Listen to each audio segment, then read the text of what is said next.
Let's look at the macroeconomic problems in this video.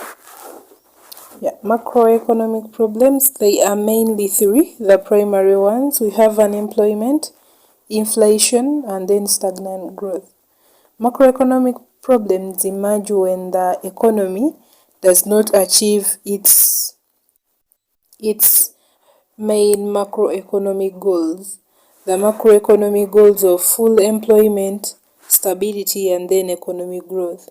So if the macroeconomic goals are not satisfied, it will lead to macroeconomic problems.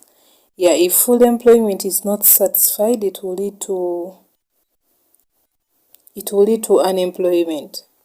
Then if stability is not satisfied, it will lead to inflation. Then economic growth, if economic growth is not achieved, it will lead to stagnant growth. Unemployment results when the goal of full employment is not achieved, and inflation exists when the economy falls short of the stability goal. And then the other one, stagnant growth, it's when an economy fails to achieve the economic growth goal. Unemployment results from too little demand, and inflation emerges with too much demand.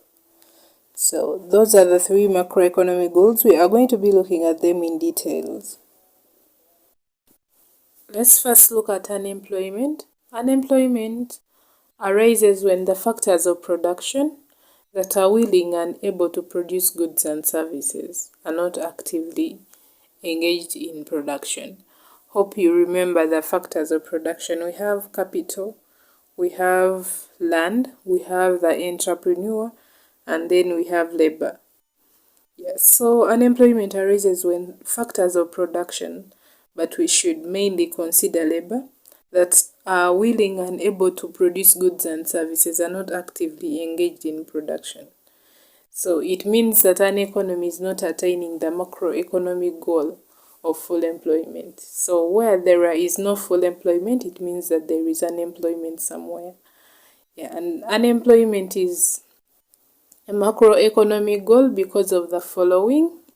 First of all, less output is produced, and thus the economy is less able to address the scarcity problem. So if some factors of production are not being utilized to produce the goods and services, it means that output will be low, aggregate supply will be low, and thus there will be scarcity. Then the owners of the unemployed resources will receive less income, so it will lead to lower living standards. So those two reasons make unemployment a macroeconomic problem. The next problem we have is inflation. Inflation arises when the average price level in the economy consistently and persistently increases, like what we are having in the country right now. Prices are increasing every day, every month, prices are increasing, they're changing all the time. So we are having inflation. In other words, prices, they generally raise from month to month and year to year, and the economy does not attain the stability goal. So inflation is related to the stability goal. Where there is no stability, there is inflation, and where there is stability, there is no inflation.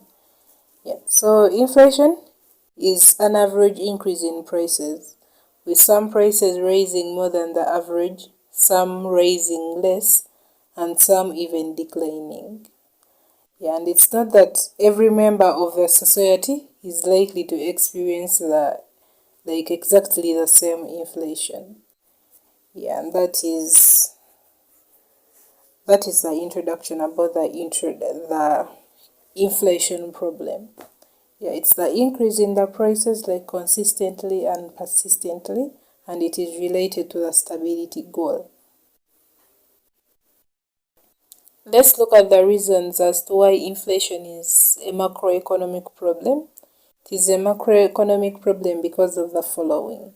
First is that where there is inflation, the purchasing power of financial assets like money declines, which reduces financial wealth and lowers living standards. Like right now, 5K cannot buy a bar of soap. It can't buy a kilo of sugar. It can't buy a kilo of rice. Maybe a kilo of posho. Yes, so the purchasing power of money has declined, which is making people poor. Yeah, and it's lowering the living standards. Yeah, it's lowering the living standards, but it's increasing the cost of living. Then another reason is that where there is inflation, there is greater uncertainty that surrounds long-run planning. Because right now you cannot plan for the future. You cannot plan for the future because you plan tonight. You go the following morning when prices have changed, like they have switched, even for fuel. So there is no long-run planning. Yeah, especially planning for the purchase of durable and capital goods.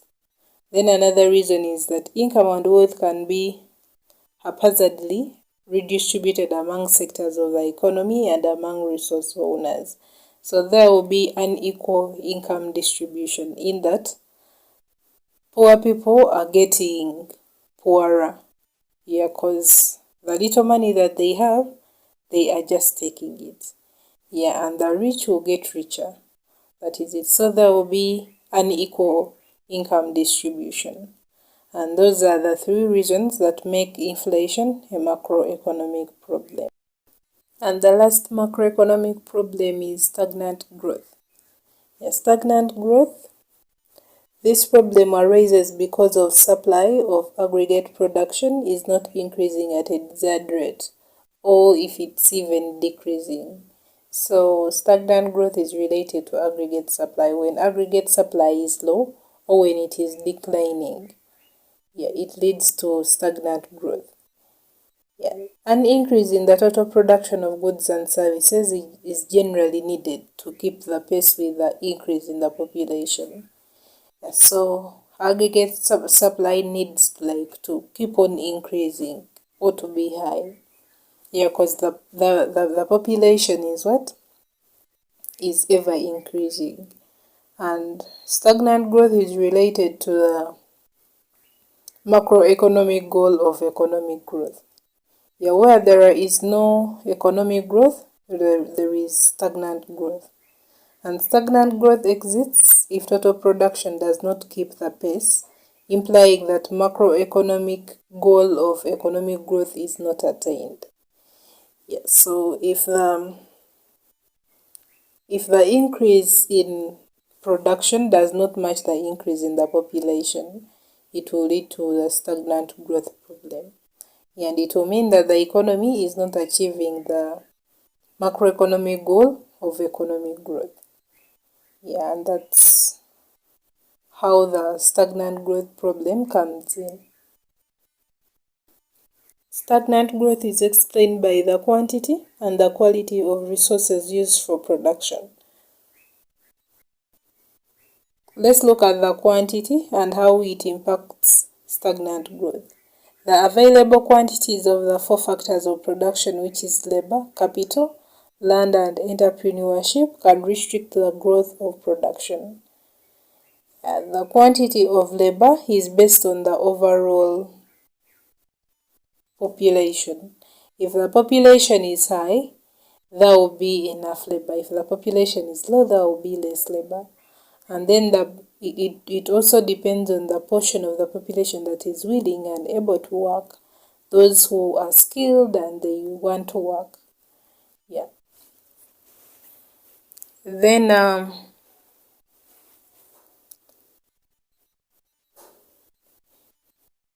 so if the quantity of labor declines, the growth is not likely to keep pace with the expectations, which means that there will be stagnant growth. Then the quantity of capital, it depends on the amount of investment expenditures relative to the depreciation of the existing capital stock. If investment expenditures decline, depreciation increases, then the economy is less likely to grow. And that is how quantity affects economic growth, or how quantity impacts stagnant growth. Then we have quality. The quality of the production resources can also lead to stagnant growth. And the common resource quality influences, we have technology and education. The lack of technological progress and allocation of fewer resources to education can limit resource quality. If fewer resources are allocated to education, it means that there will be less skilled labor, which will lead to low quality goods and services, and that will affect what? Economic growth and development. Then lack of technological progress, it will also lead to poor quality goods and services. Then for efficiency looks at how well resources are being utilized. And we look at the technical and then the allocation efficiency, how well resources are allocated and all that. So those are the three factors that impact stagnant growth: efficiency, quality, and then quantity. And those were the three macroeconomic problems. We had unemployment, that is related to the macroeconomic goal of full employment. Then we had inflation, that is related to the macroeconomic goal of stability. Then we had stagnant growth, that is related to the macroeconomic goal of economic growth. Thanks for watching. Don't forget to subscribe, like, comment, share with your friends. If you're new here, consider turning on the notifications so that you always get notified when new videos are uploaded.